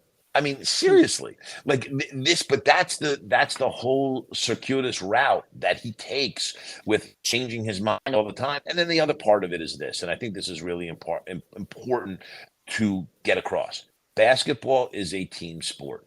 Yes, it is a star-based operation. No doubt your stars carry your team, but it's still a team sport. Kyrie Irving is not a team player.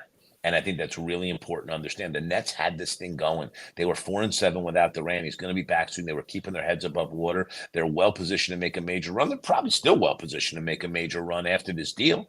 But they were in position to really do something here with Irving. Irving didn't care. He offended over something that probably was a negotiation and shouldn't have offended him. I mean, these are how negotiations go. And to my understanding, there's this whole winning a championship clause was a very small amount of the non-guaranteed money. There were other things that were in there, being an all-star, all-NBA, MVP. They threw some, and most importantly, the big chunk of money was games played because he hasn't played enough that you want to guarantee him all this money. By the way, guys, similar contract. Okay, when he signed that contract with the Sixers, like 1/3 of his money wasn't guaranteed and was based upon games played, and there were other incentives in there. Like, it's not unheard of for a guy that's played in half his team's games since he's gotten there to get this kind of contract. It's just not. So all of it kind of adds up to the fact that Kyrie is about Kyrie. He's all about Kyrie. He's not necessarily that much of a team player. And I think this is going to be a fascinating experiment to see what happens in Dallas. Yes. So let's go further. How does it end up working out in Dallas? If you could put your crystal ball or a Swami hat or something on, how do you think it ends? Well, I don't think it ends well. First of all, a couple things here. I think offensively, it's going to be a blast to watch. I think the whole aesthetically pleasing offense thing is going to be so much fun to watch how these guys do. But I also think you have to look at a couple of other things that are really important here. Number one, the Dallas Mavericks are the 24th ranked team in defensive efficiency in the league, who just traded away their best perimeter defender. Think about that, guys. Their best perimeter defender, Dorian Finney-Smith, went in this deal. That's a problem for them. That is not an issue that gets solved all that quickly. And I don't know that they go make another deal to replace him. By the way, he's on a really good contract also. So can Dallas defend well enough to advance in the West and get out of the West and make the finals? I don't think so. Here's the second part of this that I think you have to understand. Kyrie was unhappy living in Cleveland. He wasn't happy with how the organization treated LeBron differently than him. He went to Boston. He was miserable in Boston, completely miserable. Kyrie moved back to New Jersey to play for the Nets, and he was legitimately happy. How happy is Kyrie Irving going to be in Dallas? I don't think he's going to be happy at all. And I think that's going to play a factor in how he acts within that team, because we already know from history that Kyrie's going to do what works for him. And if he's not happy, he doesn't care that he's going to make others around him happy. He's very, very self-consumed, very much in his own head. And I don't know that that's going to work out very well with the Mavericks. I know he's got a relationship with Nico Harrison from Nike. I know that he and Jason Kidd have a relationship, but listen, he told us when he went to Brooklyn, the strongest relationship he had in the NBA was with Kevin Durant. Look how that ended up. So, and part of me, if I'm not going to hang my hat on Kyrie's relationships in terms of thinking this is going to somehow work. Brian, where do the Nets pivot here? And Sean Marks 2 days out from the NBA trade deadline. Is there another move you think Brooklyn makes to try and improve this group around KD? I had heard yesterday that part of the reason the deal was held up is the Nets were trying to make a move to get Pascal Siakam from the Raptors and were not able to do that. So I think the Nets are absolutely looking to make a major move, and they're willing to package a bunch of picks, and they have enough of the kind of salaries you need to send out to be able to do that. Now, is the player available that they need that's going to be able to help them? I don't know. That's the big question. I know Terry Rozier's in play with Charlotte. That ends up on the Lakers. If I'm the Nets, do I kick the tires on him a little bit? I actually think I might. I think he would be a very interesting fit with the Nets there. So I do think the Nets are not done right now. I think something else you have to realize about the Nets, guys, that's very important. I think that Sean Marks has to do something here. There has to be some major results that Kevin Durant wants to buy into to stay there for the rest of his contract for Sean Marks to keep his job. I think that is a big thing here. So I think Sean Marks is trying to not be done, because I do think he understands that if this doesn't work here this year and Durant decides that he wants out, Marks is probably not going to be the guy that's moving him. Do you think we have fireworks at the trade deadline? If so, what teams are unloading players? The Bulls, Raptors seem like teams that have a lot of players that could be available. The Bulls right now are 2 games out of the 6th seed in the loss column, and they're at the 9th spot in the play-in. I think if they start to sell pieces off right now, you'll get a mutiny from those fans. I think they should, but I don't think they will. The Raptors are obviously a team that's willing to do. I would obviously, and the Hornets are going to do it as well. I think the Rockets will trade Eric Gordon. The Spurs will do something potentially with Pirtle and Josh Richardson. I don't know that any of those names so much. The team to watch is Washington. They just came off a winning streak. Beal's going to stay there, but Porzingis has had a really good year for them. Kyle Kuzma's in the last year of a deal. He's had a really good year for them. Guys have played great. And granted, Beal's been in and out of the lineup. He hasn't been wonderful. But where's it gotten you? You're sitting here at a 10 seed. And I think ultimately for Washington, who's been stuck in NBA purgatory in the middle for how many years now, it may be the time to just bottom this thing out once and for all. And if you're going to do that, go get anything you can for Porzingis and Kuzma. And those are two guys that could clearly move the needle for other teams. Now, again, that's got to be Tommy Shepard waving the white flag that he may not be ready to do. Ted Leonsis may not be ready to do. But to me, I think it's the right move. You got a lot of teams willing to buy, and you don't have a whole lot of sellers out there. Another guy I keep an eye on, which I think is interesting, is Jeremy Grant, Portland. Portland has underachieved in terms of what they thought they would be this year. He's in a contract year, and he made $20 million a year for the last 3 years. He's going to look for a raise. If you're Portland, you don't want to give him a raise. You got to take a step back and find a place to move him to, even if it's objectionable to Damian Lillard. I think you have to. And I think kind of Grant and Kuzma are in the same spot on teams that have underachieved, guys that are in the last year of deals. You know, the one needle mover here at the deadline, I think, could be Fred VanVleet, because I know that the Clippers really want him. I know that Phoenix really.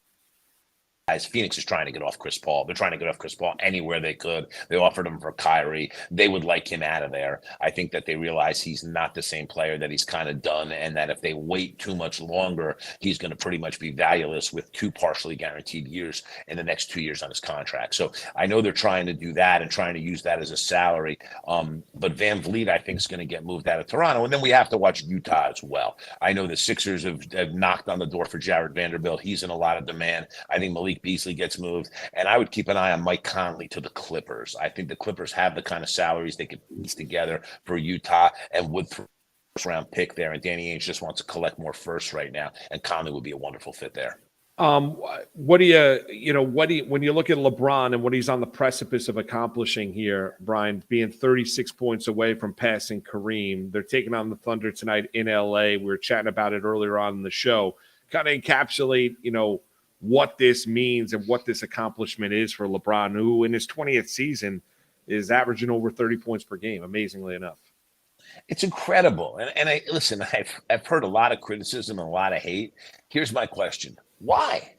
Is he hanging on right now and doesn't play at a high level to try to get a record that he's not worthy of getting? No. Guy's playing phenomenal basketball. And what has he really done here? Listen, they're not winning. They're definitely an organization that's struggling. The Westbrook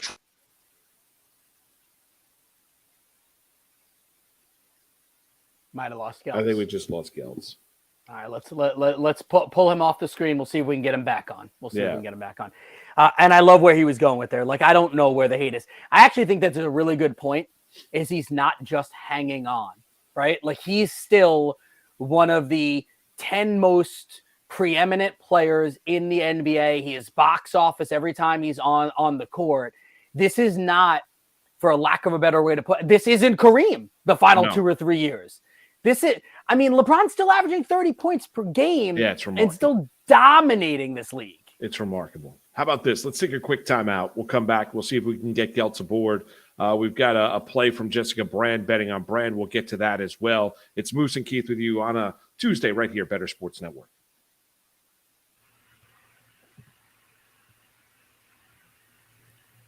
Green Screens Media back at it again with your BSN timeout. And today we're bringing you our college basketball bubble report. With me, as always, the captain of our ship at Green Screens Media, Mr. Mike Holland. Mike got a fresh Lenardi bracketology breakdown.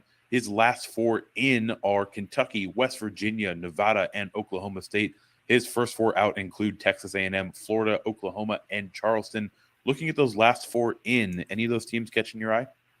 Yeah, I want to talk about the Nevada Wolfpack out of the Strong Mountain West here. Coach Steve Alford's done an amazing job reassembling this roster after losing Grant Sherfield, Desmond Cambridge, and Warren Washington. This team is top 50 in offensive and defensive efficiency. It's really been the progression of senior guard Keenan Blackshear. He's been one of the most improved players in the country. He, along with Oregon State transfer guard Jared Lucas, who's averaging 17 points per game, they formed one of the most underrated backcourts in the country. Look, they have a tough stretch down the road here, but anything can happen when your backcourt's playing this well. That backcourt is rock solid. I want to talk about Kentucky. It's kind of weird to see them on the fringe given how talented they are. They're playing well in conference. They've won 6 straight games in the SEC. They've also got some pretty quality losses on their resume as well. And obviously, they've still got Oscar Tshiebwe, so that's always going to be working in their favor. But it feels like someone like Reeves is going to need to chip in a bit more offensively.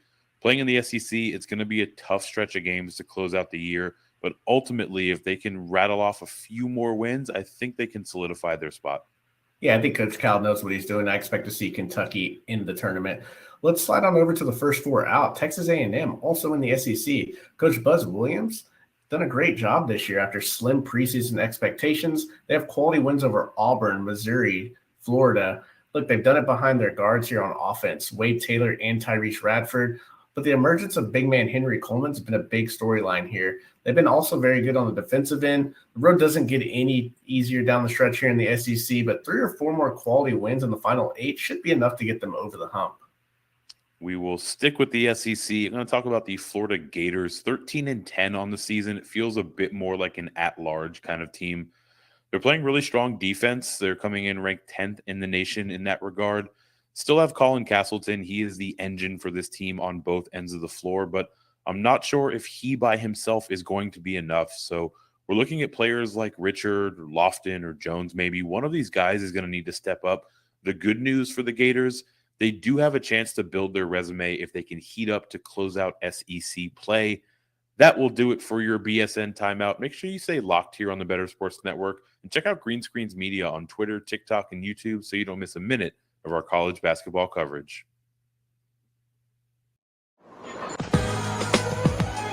It's Moose and Keith with Marc Malusis and Keith Irizarry. Oh, great song. You had 24 hours to live. Just think, where would you go? What would you do? Who would you? Geltzeiler's back with us on the phone. He was having a Wi-Fi connection. Internet is out. Geltz, we were talking about LeBron James and what he's on the precipice of accomplishing, becoming the NBA's all-time leading scorer. Yeah, I mean, listen, this is one of the, to me, one of the 3 or 4 best players to ever play the game. I think when you look at what he's been able to do historically, this just adds to the resume. Keeping in mind, so much of our all-time great conversations revolve around perception. The perception of LeBron James was of a do-it-all guy, but that was more distributor than scorer. And now he's going to end up with this scoring record, which shows you just how versatile he's been for the course of his career. Listen, there's a lot of people that don't like a lot of things he's done over the course of his career. And listen, these days, I know he's not considered the greatest teammate in the world. With all that said, you can't sneeze and look on this record as being anything but an incredible accomplishment for one of the greatest players ever to play the game. Here's one other thing I'll tell you guys that I think people, when they evaluate LeBron, tend to forget very quickly. Outside of Bill Russell and his run of championships, 11 out of 13 years, we have not seen anything from a team leadership standpoint as prolific as LeBron James making 8 straight NBA finals in this era. On every single one of those 8 teams, he was the best player. 8 straight NBA finals, guys. 10 total finals appearances, 4 championships, but 8 straight finals. He's about to break the scoring record. We are seeing history here, and we have the privilege to be able to watch for the last 20 years maybe the greatest player besides Michael Jordan we'll ever see in our lifetime. I mean, that's who he is. And no matter what anybody wants to say about him, whatever bothers you about him and the ego stuff and the cleaning and all of that, it doesn't take away who he's been on the floor and what he's been able to accomplish. I have loved watching LeBron play. I'm a LeBron apologist. I readily admit that. The thing that you said at the end before you went to the phone, where you said he's not just hanging on. It's true. Like Moose and I were looking, we read everybody Kareem's numbers at the end of his career. Every superstar goes through this period where they're just hanging on, and LeBron's not. So it's even more impressive. All right, with this Lakers team though, can they make any moves to become a winning team this year? Well, listen, I think that there's a couple moves that they can potentially make that I think would help them. Now, a winning team, what are we talking about here? We're talking about a team that's 25-29, but only 3 games in the loss out of the 4 seed in the West, even though they're sitting at 13. That's how tight the West is. So yes, the right kind of move can help them.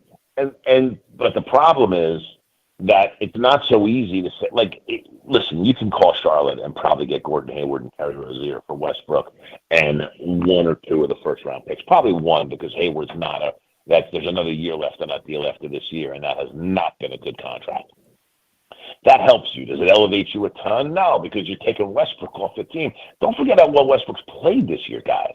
He's been really good, and just because we're coming into the trade deadline and he's got an expiring deal doesn't make him completely disposable. The deal that I like for them, that I think, first of all, the Hachimura deal was a smart deal. You got a good player for nothing. The deal that I like for them is that if they were able to, for one of these first-round picks that they have, bring in Bojan Bogdanovic from Detroit, and if they had to sacrifice Patrick Beverly, so be it. He's not playing so well that matters all that much. But Bogdanovic is the kind of shooter that they grossly lack here that would help them a ton. Listen, with Anthony Davis in the lineup, he covers a lot of ills defensively. So as much as you want to keep a really good defensive player like Beverly, A, he's not the defensive player he once was. B, he's a major offensive liability. And C, you don't have any idea where he's going to lose his mind and do something stupid and screw you up in a playoff spot. That's the other point with him. So I think there are some moves that they can make on the margins. I think what's heartbreaking for the Lakers, and not only the Lakers, there's a couple other teams that this guy would make an enormous impact on, is the fact that DeMar DeRozan's not going to be available, because I think DeRozan would be a great player. The Lakers were able to take those 2 firsts in Westbrook and bring in DeRozan and Vucevic. Now you're looking at something that can potentially catapult them into the top 6 in the West and to be a major, major factor. I just don't know that any other deals available are able to do that for them. You get Van Vliet and Trent for Westbrook and maybe the 2 firsts. That'll help you, but does it help you enough? And that's the problem with the Lakers. What helps them enough? The one thing I'll say is that the model that they built this year is much better than the model that they built last year. You got guys like Troy Brown and Thomas Bryant, that young players that have improved to help them a ton over this year, as opposed to the Bazemores and the Arizas that they got last year that were just hanging on. So I like what they've done there.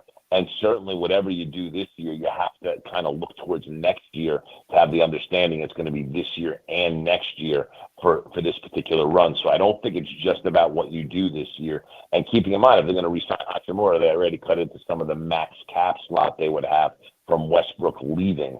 So I think that a Westbrook trade is probably pretty viable here coming into the deadline on Thursday. Geltz, you're fantastic. SiriusXM NBA Radio, NBA TV, friend of the program. We love you. Thanks for the time this morning. We got to do it again real soon.